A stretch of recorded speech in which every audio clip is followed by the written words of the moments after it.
بسم اللہ الرحمن الرحیم۔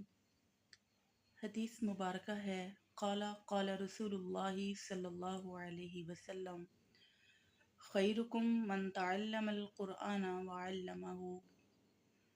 ترجمہ: تم میں سے بہترین انسان وہ ہے جو قرآن سیکھے اور دوسروں کو سکھائے۔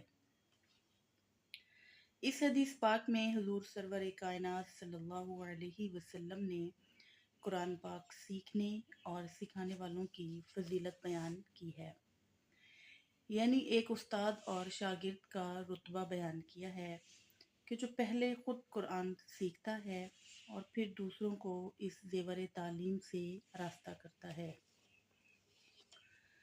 تاریخ گواہ ہے کہ جن لوگوں نے اپنے دامن کو قرآن پاک کے ساتھ وابستہ کیا، اس کی تعلیمات کو سمجھا اور اس پر عمل کیا تو اللہ تعالیٰ نے ان کو کامیابی اور کامرانی عطا فرمائی۔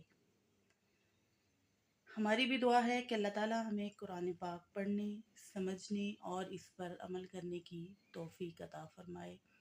آمین یا رب العالمین۔